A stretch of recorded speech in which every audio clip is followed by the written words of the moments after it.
there's here, the Observer says earlier this year that the police are accused of a coordinated campaign of violence against the opposition. Officers have fired on peaceful protesters. Listen, I was in opposition. I know the ruling party how tortured us. We had no right to hold any meeting. But are you saying that at least 20,000 cases have been filed against the supporters of the opposition, the BNP? More than 7,000 members and activists have been arrested, 1,000 people detained. Is that yes, what's happening? what they did, they killed people. They threw Molotov cocktail. They set fire in the public bus. About 3,800 public buses been burned down with passenger. They killed common people in train or launch or private car, or so they killed people. So what to do? Will you not file case against them? Not only that, they attack our public meeting, or they attack common people. Well, that is their movement. They said it is their movement. So that way they kill people. So what to do? So you detained them and anyone who has been a supporter of the opposition? No, it is not that supporter. They are the killer. They torture people, they kill people. That's why they got this punishment. Or they corrupt. I don't understand why all those organizations do not see what crime they have done. Well, they're saying, the opposition is saying that Sheikh Hasina is dreaming of staying in power forever without any election and competition. Of course not. For election and for voting right, I struggle in my whole life against the military ruler. And the system now we have introduced, it is only our party, when we are in power. Now in the election commission, we passed the law to establish the election commission. Election, we always wanted the free fair election. Now our voter list, it is with the photo, the voter list and the ID card.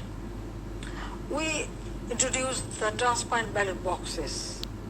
If you want to know about it, then you have to go back to in the past history of our country, how election had been manipulated or rigged, or the result was... Well, you got 96% of the vote in the last election. Yes, why not? People voted for me because of our work, because we work for them. That's more than some dictators in Egypt, for example. I mean, that's the same, on par with Vladimir Putin. Listen, we have 170 million people, right? Now, our people are very much conscious about political right. Since Awami League formed government, we work for our people. We reduce our poverty level. We ensure food security.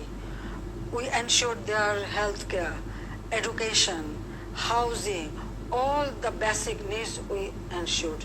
So people, of course, always vote for us. Why not? But I just want to bring this back to your election in 2018 and why the international community has concerns about the next election early next year. Transparency International said they found irregularities, 47 out of the 50 constituencies surveyed, fake votes, ballot stuffing, voters and opposition polling agents barred from entering the centres. Could they prove that? Where is the proof? I want that. They're saying no, I want the document. No, I want the document. Because I am telling you, 2008 election, there is no objection, nothing. There is no, nobody question about the election, right?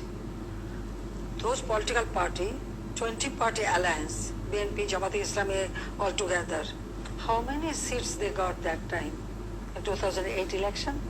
Only 29 seats out of 300. Because of their misrule, their corruption, nepotism, terrorism activities, people rejected them. They voted for us, voted for me and my party and my alliance. Now, 2014, those parties didn't participate. What they did? They started killing people. 500 schools they burned down. How brutally they but you're currently now, no, let me finish. So they did not participate, but they tried to jeopardize the electoral system. Why are these international observers saying that these elections were not fair and free? That I don't know how they look at it, but the election, definitely it was free, fair election. Now in 2008 election, they participated at the beginning. But what was the situation? We have 300 constituency, right? For 300 constituency, you have to nominate 300 people, right? 300 candidate. But what was the situation of them? They nominated about 700. So they started fighting with each other. At one stage, they withdrew from the election. They didn't participate. I mean, but if we My look at- point is, when they didn't participate in the election, when they withdraw from the election, then how they can say, or how they can claim that the election was not free and fair? They have no right to say that. It's not the opposition saying this. It's Transparency International. It's I know that. states I know that. Department- Transparency International said that. I have my doubt about their transparency. I can tell you. It's frankly, I am speaking. So you think the UN, Human Rights Watch, Amnesty No, International... even didn't say that. No, but in terms of the human rights record, you're saying that you don't understand why these organizations... Listen, I told you, the human rights, they never thought about me, about my human rights. When I lost all my family members, I never received any support from them. But why? Why my whole family was assassinated? Why they didn't raise their, The Americans, voice? there are some people who think that the reason why they have imposed these sanctions on the paramilitary organization is to put Bangladesh back onto the path of the right human rights record. How do you respond to that? Bangladesh always maintain the human rights. Human rights, it does not